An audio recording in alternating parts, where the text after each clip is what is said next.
Hey guys, Blackjack here with the Guns, and More Guns channel, and today we're gonna do the episode 3. Episode 3 of our Dollar Gun Store series. Today we have the Jimenez Arms model JA9. And I picked this gun up from Bud's Gun Shop. I had actually some reservations about going through Bud's. I had read some things that were kind of a little concerning about their customer service and that. With that being said, I had no issues with them whatsoever as far as, ordering, getting it to me, all that kind of good stuff. So no complaints there on that front. So we'll go ahead and we'll get right into it here. The gun's going to come in a cardboard box like this. Those of you guys that may have seen some of the other series know that I'm kind of peculiar about that. I do like to see, a nice plastic case, but, we're going to get into cost here, which, I can't really complain about getting a cardboard box based on the cost. The cost of this gun was $158. That's what I paid for it. That doesn't include shipping or FFL transfer fee. Actually, Bud's was free shipping, so that maybe is why it's a little more expensive than some other places. So $158, you open up your box, you're going to get this little booklet here that kind of goes over, this little pamphlet, I guess you could call it, that goes over how to open up or how to disengage the trigger lock. You're going to get your owner's manual, pretty standard stuff. The one thing it does have in the back, it's got this nice parts list here. And according to this, a magazine assembly, which the magazines are about $26 to replace. That was one of the first things I checked was replacement mags. You're going to get an extra magazine, which I actually really like because, as you saw in the SAR review, it only came with one magazine, and I was kind of shitting on the gun because of that. So it comes with one extra 12-round magazine. You're going to get these two little keys here. There's two of them in there. Your gun is going to have the lock on it, and I'll try to make this as easy to see as possible, but you just kind of do that with it. And I'll go ahead and get this out of here.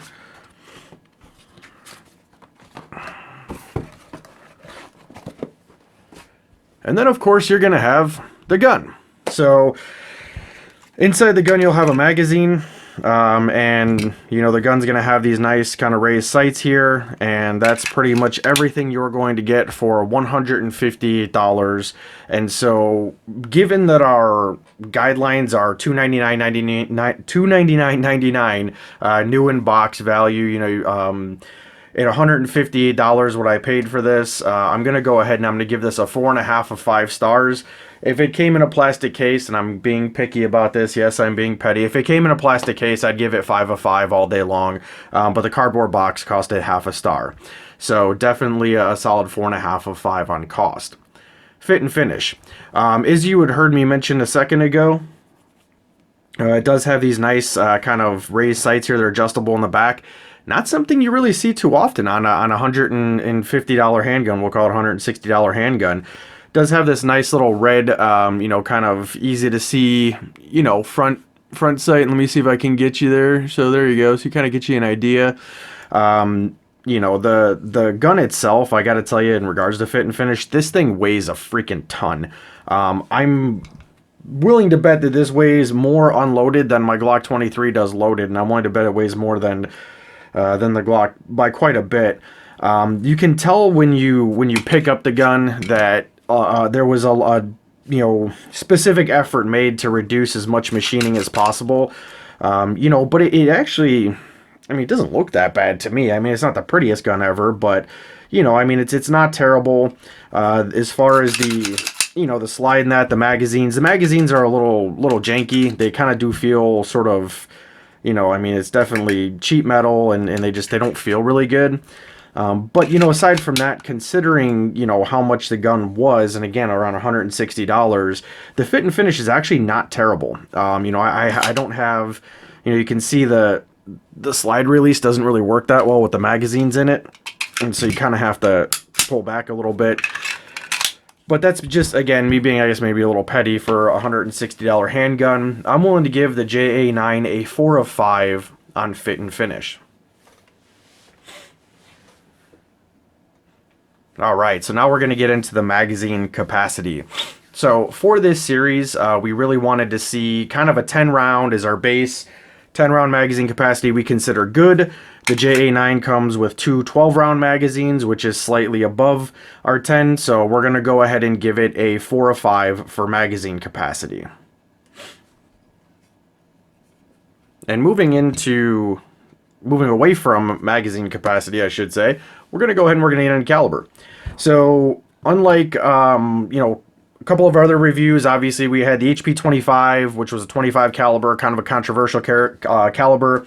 Then we had the SAR B6P. I love that gun, still love that gun. And that one but the problem with that is you can't fire plus P ammunition out of it, which means kind of full metal jacket only. This doesn't have any such warnings. I have not tried to shoot any plus P, any self-defense ammo or anything like that through this gun. But as a 9mm, that's kind of 9mm, 40 and 45 are sort of our gold standard calibers for the purposes of this review. This is a 9mm. I'm a big fan of the 9mm. Definitely a 5 of 5 all day long on the caliber. All right, so before we get it out to the range, we're going to go ahead and we're going to grade its usability. And so that's, I guess, where I have some strong opinions about this gun. One would be I would not carry this gun, and I wouldn't carry it for more than one reason. I wouldn't trust my life to a $160 handgun if from like a carry perspective. This wouldn't be the most comfortable gun to carry. The grip is pretty big in the back. It's just this big chunky grip. It's super heavy. It wouldn't be comfortable to carry. I doubt you would find any really decent holsters for it. You'd probably be stuck with one of those really kind of janky nylon ones. But aside from that, if you can get this gun to run efficiently, and you'll see what I mean when we do the range review, I'm guessing this would actually be a decent like backup type of deal. Something to stick in the bottom of your get home bag, something to stick in, maybe to keep in the RV or something like that. If you've got like a summer home or something, you don't always take all your guns up there. Basically, kind of just like a gun to have. So for me, and this is kind of maybe a controversial opinion to have, on the prepping side of things, I actually look at this gun as a barter piece. It doesn't really have a place in my collection other than it's going to sit in my safe, and in some sort of crazy shit hit the fan without rule of law situation, I'm going to look at this as kind of like a barter piece. I would gladly trade this handgun for a week's worth of food for my family, if that's what it came down to.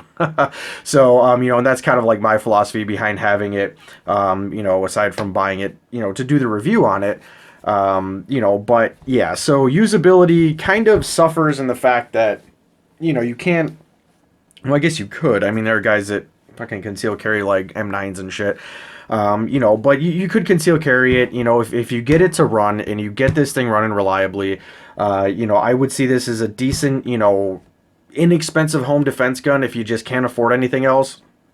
And there's nothing wrong with that. I mean, there are a lot of people living paycheck to paycheck, can't afford to drop, $200, $300, $400 on, a nicer handgun.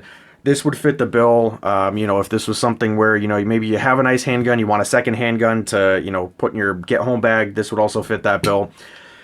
But, again, there are some inherent issues with it. The weight, it's not the most accurate gun. It's not the most reliable gun, as you're going to see here in our range review. So the usability is going to suffer a little bit. So I'm going to go ahead and give it a 3.5 of 5 on usability. All right, guys. So we're going to go ahead and we're going to head out to the range now. We're going to run some rounds through this.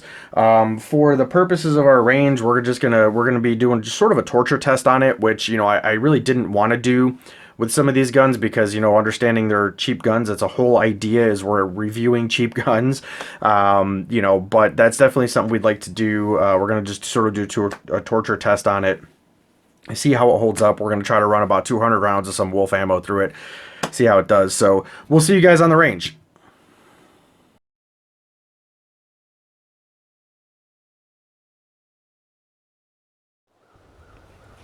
Hey guys, Blackjack here with the Guns, More Guns channel, and we're here today to do the range review of the Jimenez Arms JA9.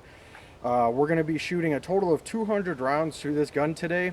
In the first two magazines, we're going to have two different shooters, and we're going to do nice, slow aimed shots. We'll be shooting the Wolf Polyformance 9mm ammo. This ammunition was specifically selected because it is inexpensive ammunition. And of course, we'd like to see if our inexpensive gun can eat the inexpensive ammo. So let's go ahead and let's check it out. Alright guys, so once again, we're going to do first two magazines, a nice aimed shot. I'm standing at a distance of 7 yards from the target. and we'll go ahead and we'll see how it does. This gun has not been cleaned. It's not, basically I took it right out of the box. I picked it up Tuesday, threw it in the safe, took it out of the safe, brought it here. Let's see how it does.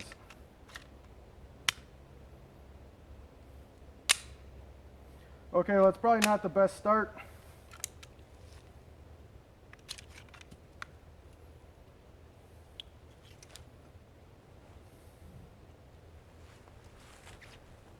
All right, so that one fell out. Let's try this again. Failed to load the first round. All right, so chamber loaded indicator's up. Gun's on fire. Let's see what we do.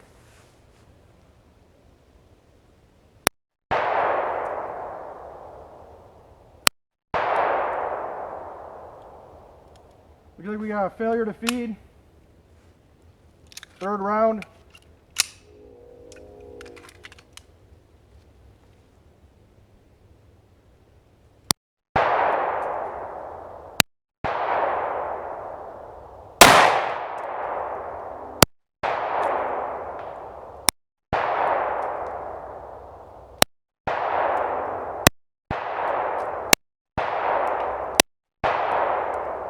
And it looks like we're clear. So let me see if I can get that last one here.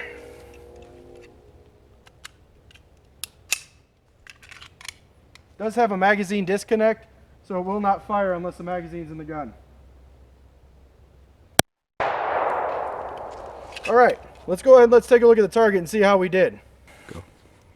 All right, so as you can see, I mean, man, that's embarrassing. This is going to make me question if I even want to publish this video or not. A few of my first thoughts, obviously we had we had a failure to feed the first round of the magazine, and the third round was also another failure to feed. After that, it did run pretty good. Surprisingly, this gun weighs a ton, and the recoil is actually kind of pronounced. I know it is a blowback operated, and so that could have something to do with it, but I was aiming at this, you know, dead center on this circle. You know, I guess I don't even know what to say about that. I didn't even hit it one time. Actually, 1, 2, 3, 4, 5, 6, 7, 8, 9, 10, 11, 12. So I did hit the paper all 12 times, which is good. We're going to go ahead and we're going to reset. We're going to grab another mag. We're going to grab another shooter, have him aim in another one of these circles, and we'll see if someone else has better luck with it. Hey, Kruger here, fresh shooter here. I'm going to put a mag through myself and see how this thing shoots, and hopefully get some little better groupings. And fail to go into battery.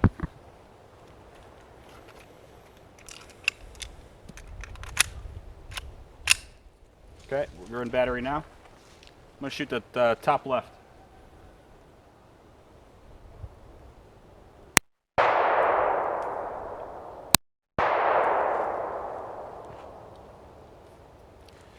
Fail in the battery.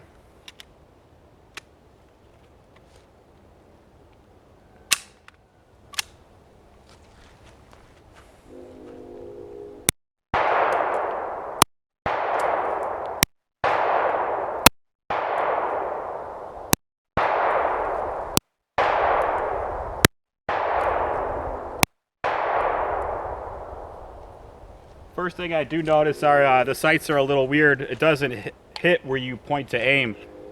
It seems like you're either shooting high or you're shooting low. But let's go check out the target. I'm in dead center, and then I was shooting low, and then I corrected and got it onto the top one. Well, you definitely shot better than I did. My groups are all fucked up. It definitely does have a lot of recoil. You know, from what you think it was, being a nice solid pistol, it does jump quite a bit. I mean, you figure the heavier it is, the more low recoil, especially a 9, but it does jump pretty good. All right, well, we're going to go ahead and we're going to get some mags loaded up, and we're going to burn through some more mags. Hopefully we don't destroy our hands in the meantime. Go. All right, guys, we got our first 24 rounds through it, and we did notice on both of the mags from the beginning, it seemed like the first round didn't go into battery. You know, it didn't properly feed, so we loaded them back up to 12, but you know, if we notice a pattern there, maybe we load them up to 11 and see how we do. From this point on, we're basically just going to run another 175 rounds through the gun and see how it does.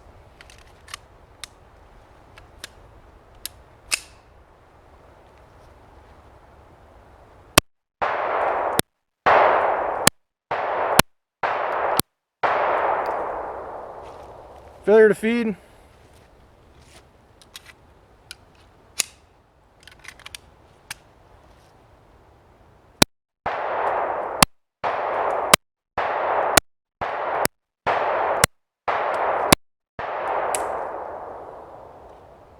And it doesn't look like it locked back. That one didn't lock back on the last round. So we'll go ahead and we'll change up our shooters here, and we'll have at it. Let's put some more target, or let's put some more lead down range. Failure to go into battery. Seems like you really gotta let it slink forward, or else it kind of has a hiccup. Failure for battery.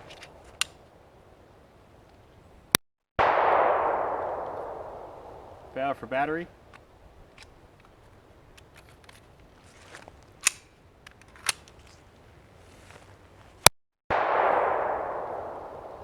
Failure for battery.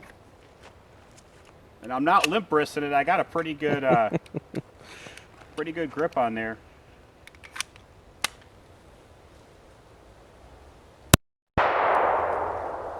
Battery. You do notice too, if you look in the magazine, the bullets are sitting funky when they're coming up. It's almost like it's not. Can you bring that a little closer? Can you get that a little closer to the camera? They were pointed down, coming in at an angle. Maybe they're nosediving. That's what's causing the feeding problems. Well, if nothing else, you're getting some good stoppage drills. Stoppage drills, yeah.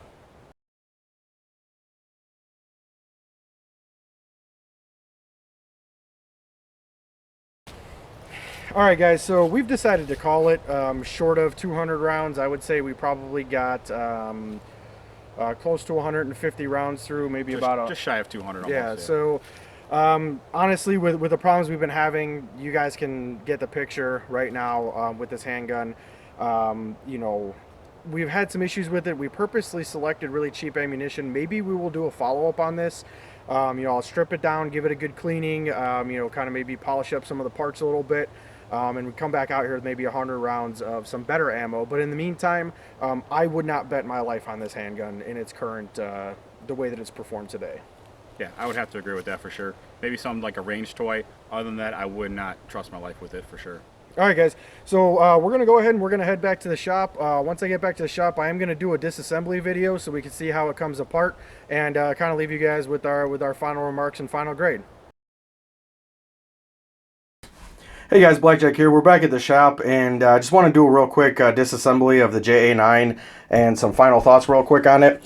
So let's just go ahead and we'll do the safety check. I'll show you it's not loaded, of course. You know, I don't know when that became a thing on YouTube, but go ahead and push on this little button back here, pull the slide back, and lift up. And I don't know if I'll do it again just to show you because I went kind of quick there. Push down on this button, pull the slide back, lift up, the gun comes apart. It's pretty much four main pieces: your spring, this little deal here, your slide, and then of course the frame. Once you clean it, you're ready to put it back together. Just kind of do everything in reverse. There we go. Oh, I forgot, magazine disconnect.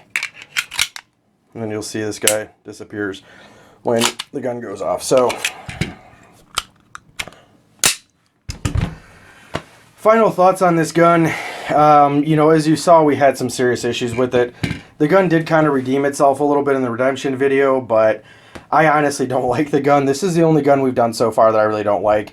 The grips are freaking huge. It recoils like a goddamn 357, even though I guess even that's not that bad, but it recoils a lot for 9mm. So, you know, I think that for around $150, I'd rather have a high point, because high points, you know, even though they're butt ugly, are generally pretty reliable, with the exception of they don't have the double stack magazine, the 12-round magazine. So if you're looking for a gun and you really don't mind tinkering with it, and you know you can accept the fact that you're going to have to screw with your magazines, because I'm pretty sure it's the magazines, not the gun, then yeah, sure, I mean, this would be a good gun for you. But, you know, for me, I think I'm probably just going to look to maybe pass this along.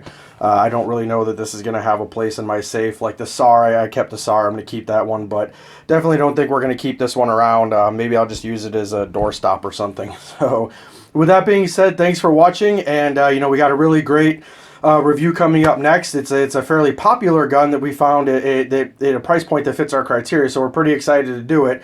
And as always, if you like what you see, feel free to hit the subscribe button. Thanks. Bye. Hey guys, Blackjack here with the Guns, Guns, More Guns channel. Today we're going to do a redemption on the Jimenez Arms JA9. I've loaded this with Blazer 115 grain 9mm. I took this thing home. As you saw in the last video, we could barely get 2 rounds out of it before it would stop. I took it home, cleaned it up, oiled it up real good. I took the magazines apart, I cleaned these, I oiled them real good, and we're basically going to see if we get anything better out of this $150 pistol. Okay, so it's still, okay, well, that's a better sign than it was last time.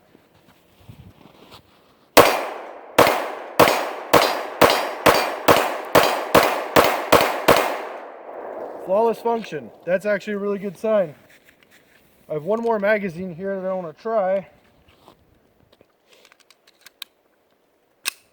That's actually a really good sign because last time it wouldn't close shut on a full magazine. Stoppage, failure to feed.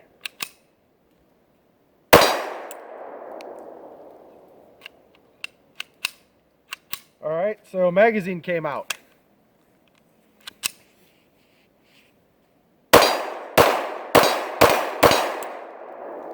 Another stoppage, magazine came out again.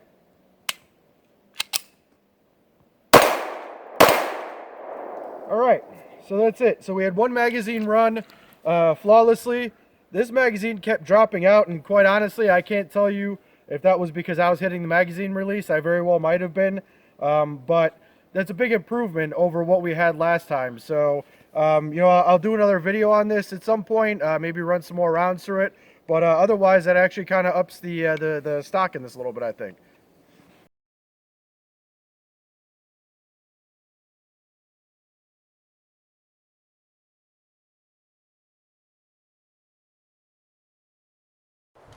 Alright guys, so one of the things that we talked about during this last reload, I'm keeping the same mag and Kruger's going to keep the same mag, and we're going to see, I seem to be having less problems with this one. Hopefully that'll tell us if it's a mag problem, to try to be fair to the gun.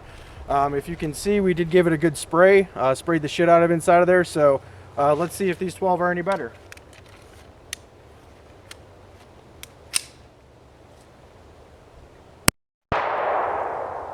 Failure to feed.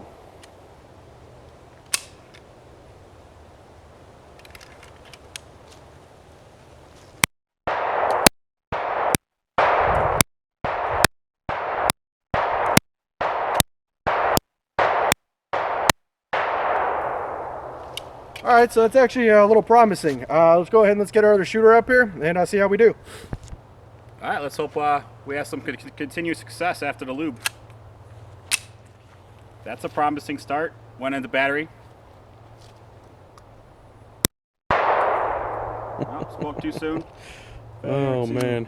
Feed.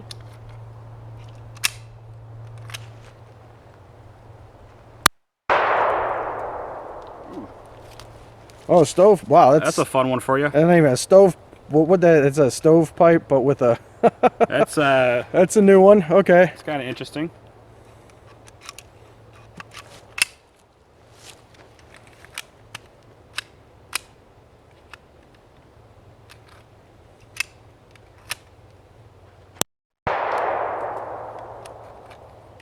Failure feed.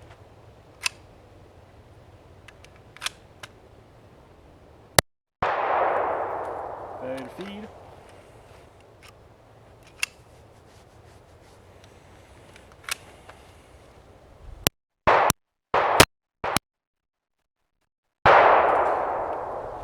Not bad towards the end. Okay. All right. Well, let's get them loaded back up and let's see where we're at. All right, guys. So we're gonna keep going here. Again, I'm keeping the same mag. Kruger's been having some issues with his. Also, his rattles. Mine doesn't. So we're gonna go ahead and keep moving through here. We're just about 100 rounds right now, and with this thing's in Kruger's hands, it's almost unusable. So.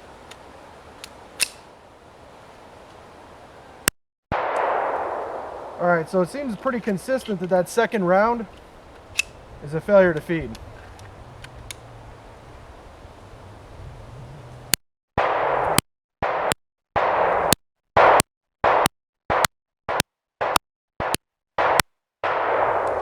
So aside from that second round, and maybe next time I'll load 11 rounds in this magazine instead of 12 and see how we do, but we'll go ahead and we'll change out shooters.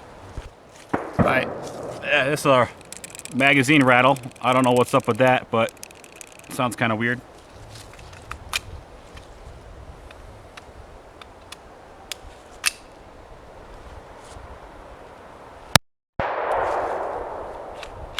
Failure feed.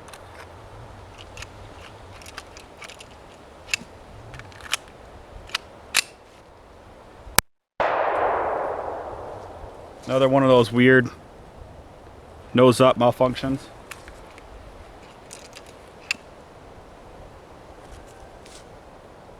Look at that. That can't be good. It's not feeding up into the magazine. It's getting stuck like halfway.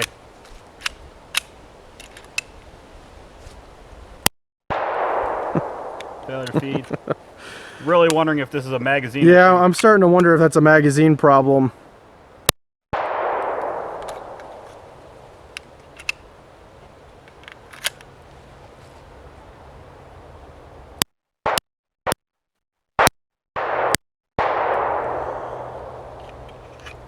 Well, towards the end it was not bad.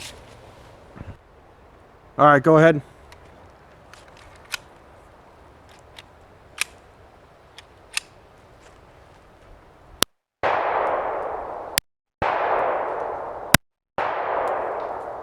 Oh, thought we were going good.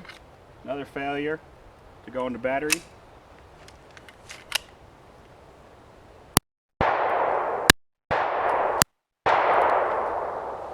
All right, let's go check the target out.